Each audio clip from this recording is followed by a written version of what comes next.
Nothing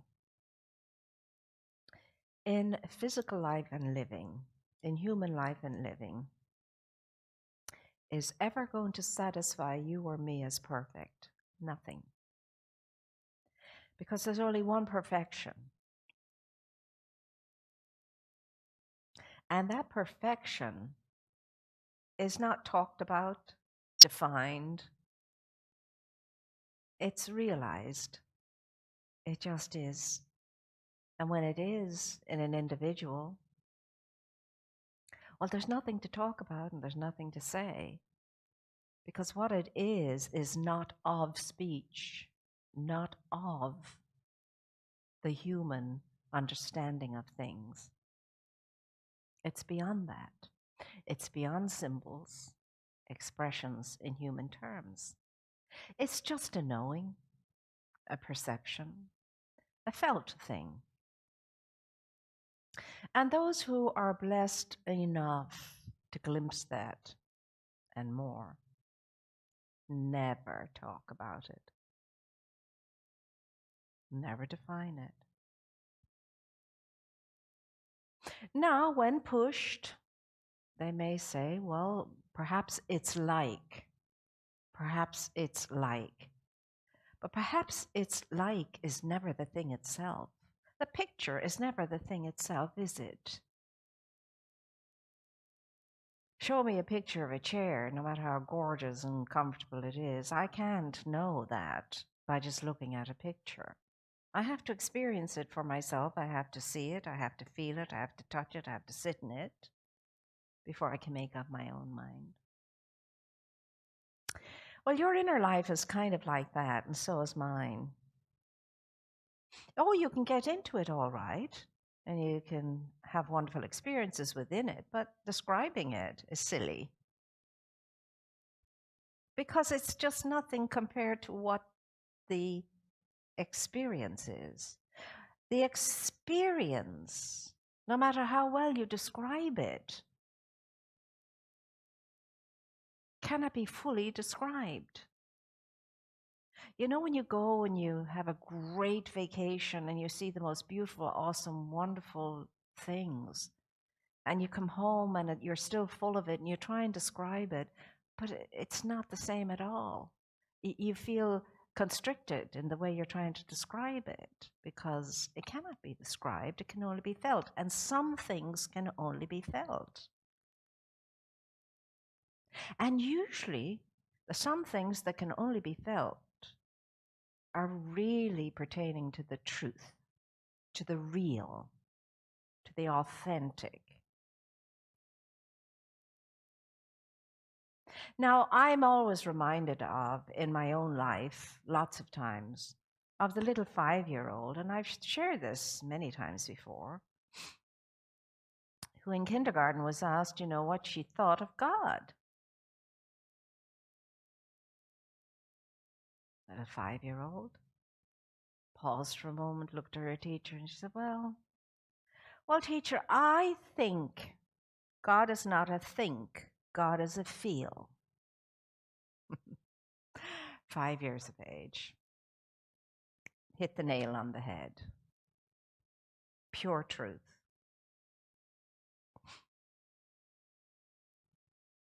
So what we're looking for when you and I come together like this in community or on our own in our own individual, what we call spiritual practice, which really is every single moment of our lives, but we like to call the times when we put aside time specifically to ponder this or that or the other, matters of the soul.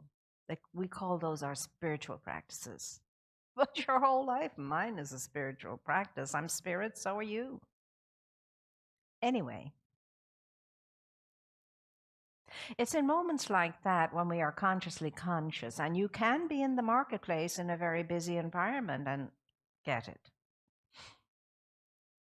It doesn't mean that you're just going to get these glimpses or glimmers, or that you're going to break through the shell and the armor of the egoic humanity and move into your spirit just because you've decided at 3 o'clock in the afternoon I'm going to do an hour's meditation or whatever. It doesn't happen like that. I know you know that. Nevertheless, it's very important we put aside those times to pause and to regroup and to integrate ourselves again. And to remember the big and important things, which really is one big and important thing. None of this matters. It's all passing, it's all temporary, it's all transient. What we fight tooth and nail over comes to an end, and very quickly, and avails us not as we move ahead into our expanded life on the other side of this one. But what does avail us and what does go with us are our moments of insight, because it is in our moments of insight that we're able to reach out and be a help, be in service to something greater than our own wants and desires when they are oscillating around everything that's temporal, transient. And so you and I, at the beginning of a new year, have this awesome opportunity to keep the newness with us throughout every day of the coming year, and not just to keep looking forward to this thing or the next thing or the next thing or the next thing or the next thing. I'll be okay as long as I get through to that. Once I get through to that, oh, I'll feel better. And then there's something else that you have to get through to so that you can feel better. And that's the way most of us live our lives, ahead of ourselves.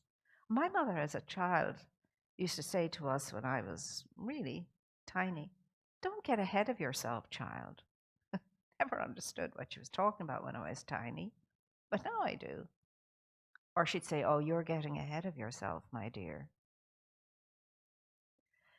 And so, what is it about us that we are not satisfied to be here now in this moment now, where the only possibility of you and I being empowered is your power and my power is in this moment now, not there, not there, here. Here is where I'm going to feel empowered or not. And if I'm not empowered to walk the path ahead, confidently knowing I am a life unfolding in a purposeful, meaningful way, I am going to drag. I'm going to be disappointed. I'm going to lose speed. I'm going to find eddies and pockets and stagnant pools that stop me and block me along the way. Why? Because I haven't got the vibrancy. The only vibrancy that I can have is right here and right now. And that, first and foremostly, is a decision I make in my mind. I mean, joy or energy just doesn't happen if I sit around and wait for it to happen. It begins to form a nucleus of energy when I make up my mind, enough of this already. You do not have to remain feeling this way. There is something you can do. And the first thing is make up your mind, enough of this already. I'm tired of feeling like this. It's making me tired physically. So I'm going to get up off my sweet dairy air and do something about it. Yes? It's the only way you and I can come through anything. Make up your mind. As one of my teachers way back when, a long time ago, said, and I really got it. Remember, he said, happiness is not the result of any one thing. Happiness is the result of a choice, a decision you make in every now moment. You make up your mind to be happy, to be energetic, to be whatever, to heal, to mend, to fix. You first make up your mind. I will heal, I will mend, I will fix whatever it is before me. By Jiminy Crickets. Or by the power and the presence within me that moves me to do so and goes before me and prepares the way and leads me along that path of healing. You see, what's missing in all of us is not insight or perception or the ability to see something and so on. What we are missing is felt perception, felt drive, feeling, decision, felt. The feeling nature of you is energy. And when you put feeling energy to mental energy, that feeling energy is the gasoline that drives the vehicle of the mind ahead into achieving whatever it is I choose to achieve. Without the feeling, there's very little healing. And the feeling is conviction, confidence. And it's conviction and confidence that gives us the courage, the oomph to get up off our spiritual derrieres as well as our physical ones and move upon the insight that I've allowed myself to see, perceive, and say yes to.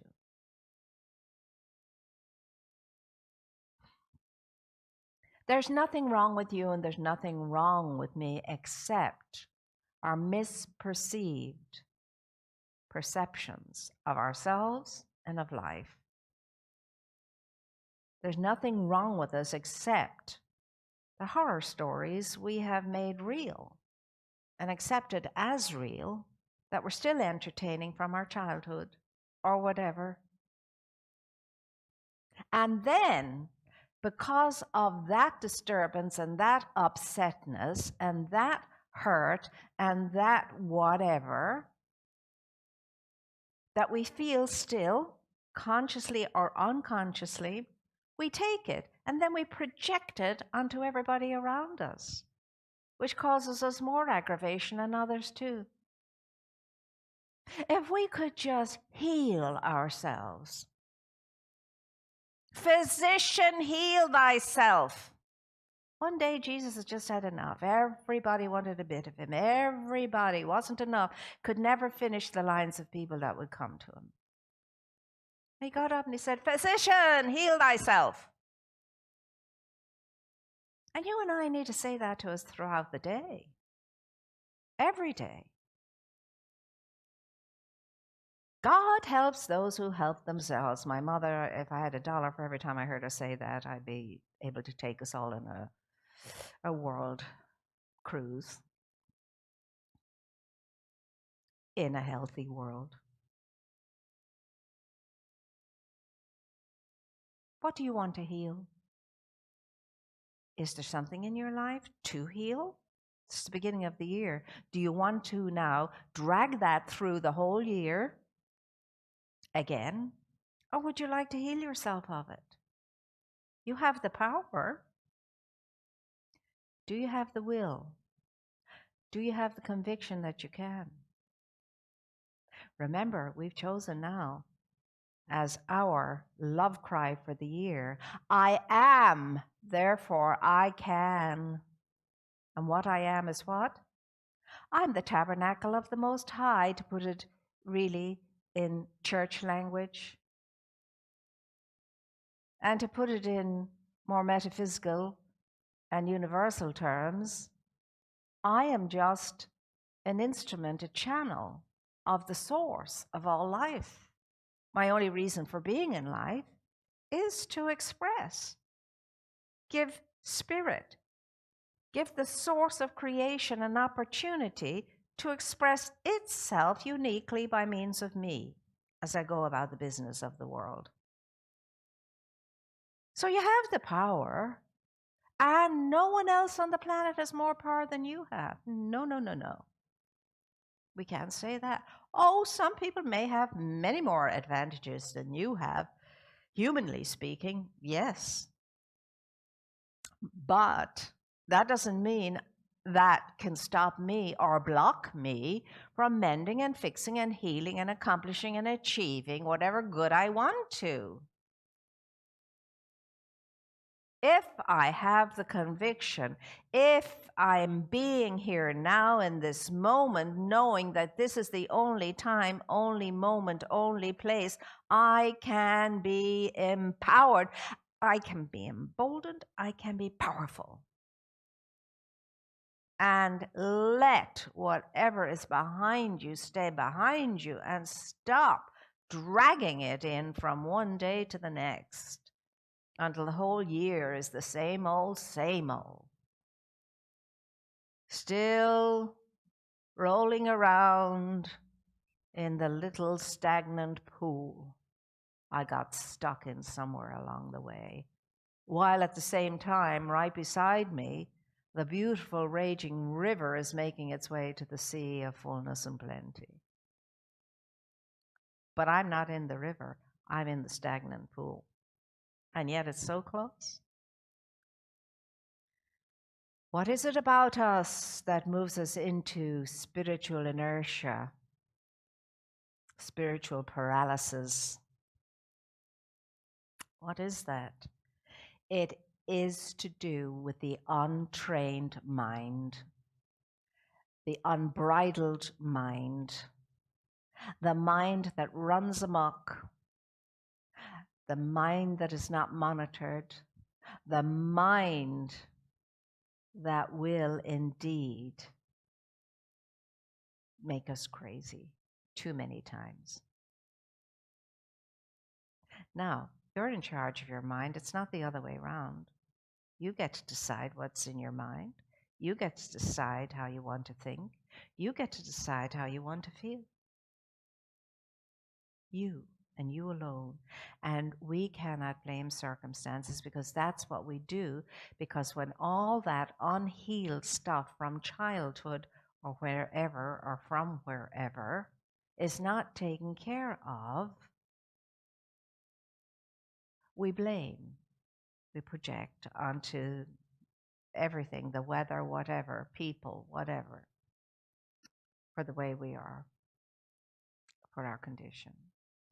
And everybody does this, without exception, to some degree or another. It just is the unconscious way of living or the random way of living. That's the result. But do you and I want to stay unconscious and randomly living forever in a day? I don't think so. That's why we're in a spiritual community, because we want to wake up. Get our wits about us, as my mother would say. Get your wits about you, child. Pull yourself together.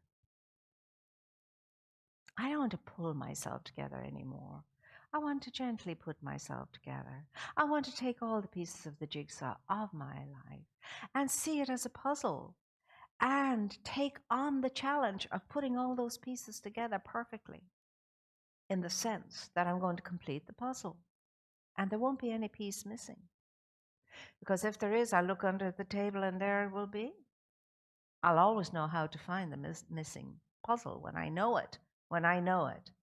I've done it so many times because I love making puzzles when I have a chance. I mean, I know I could sit down and do puzzles all day long if I made up that my mind to do that. But there are other things I make up my mind to do. And when I can, I make a puzzle. And very often a piece goes awry and you wonder, well, where did it go? I've just put all the pieces on the table, all of them. And then I say to myself, well, if I was that piece of puzzle, where would I be? And you know what? 99.75% of the time, it really does work. If I were the puzzle, where would I be? If I were my phone, oh my gosh, if I were my phone, where would I be? If I were my keys, where would I be? And I To take it even, when I take it evenly, when I'm not flustered or fussed, miraculously or so it seems it shows up. But if I'm tense and where are those keys? And, if I were those keys, where would I be? No, that doesn't work.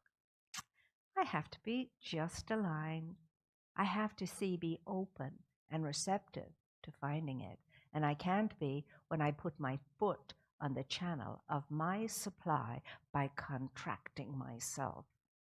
When I contract myself and get clenchy and tight-fisted, it's like squeezing the channel of my supply to stop it and to block it. Isn't it weird the way we can be at times? And isn't it fabulous the way we can be at times? How are you going to be today? Never mind the rest of the year, because the rest of the year will be made up of each individual day in it.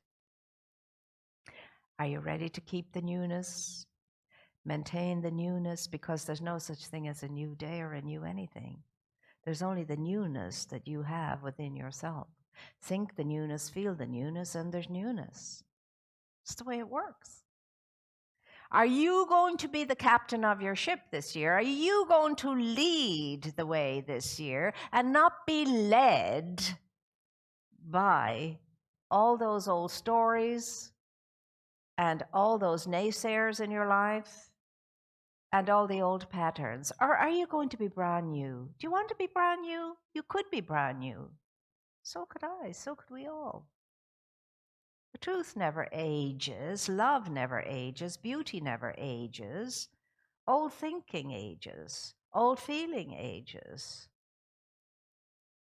That's what ages. You want to be eternally young, because that's what you are in truth. You're like the evergreen. That's why I love evergreens. They're eternally themselves. Green. We could go on here for a lot longer, but time she go fly. And we must honor it, because we have other wonderful things to do in our day, do we not? First one is to bless ourselves and to bless all life around us, and to know and acknowledge and honor the presence within ourselves, and know that it can go before us and lead the way, keep us out of mischief, etc. It can. And that's your true essence. You know, it's you channeling your own higher essence to come and assist you on this three-dimensional plane on planet Earth. Now, I have great good things in my mind in store for you every day of this year. Please join me in knowing for yourself the very same thing. Right here and right now, open, ready to receive all the divine guidance from within the heart of my being that is channeled to me every single day. No shortage of that energy, never any shortage of spiritual energy, never. For those of us who are open to it, remember you are an outlet to the inlet of infinite intelligent grace. But you have to open the portal to let out all of that amazing grace, because you're full of it. Yes, you are full of it in your darkest moment, in your most horrible moment, in your most dreadful, whatever you might imagine that to be, moment. You're aglow, on fire, alight with the power of intelligent, amazing grace. You just haven't opened the portal and let it flow. I'll leave you with those things to think about, and I leave you also knowing that you're wrapped up in our prayers, you're wrapped up in our thoughts, you're wrapped up in everything we plan and think about here. It's all with you in mind. You're very uniquely a part of this community, and you're very uniquely specialized in it. So don't forget that. You can never say again you're alone, not if you belong to this community. Reach out. reach out and share where you are in good times and not such good times, and we'll be here with you. We'll rejoice in your good times and we'll help in the not so good times. So now we get to share from our abundance, and it doesn't matter how big our daily bread is, we can always share a little of it or a big piece of it, depending upon what the oven produces in any given day. So today we take our gift between our blessing hands and we say, Divine love consecrates my gift. It goes forth to heal, to bless, to prosper everything and everyone. It's big. And I'm very happy and I rejoice in the idea and in the feeling of sharing this gift. And I release it with great gratitude and great love for all of life and all of living, for all of you who support and are part of this great center that really and truly is a light on this planet and has an inreach and an outreach that makes a big difference in the world. So bless yourself and know, I am, therefore I can. And bless it, I will. And so it is. And until we meet again, my dear ones, in this way, tune in to all the other ways we can be together. Please connect, connect, connect. It's all about connection. And so I leave you with the goodbye greeting of the children, especially my two little grand niece and nephew. Mwah, mwah, mwah. Take care of yourself. You're the best one that can.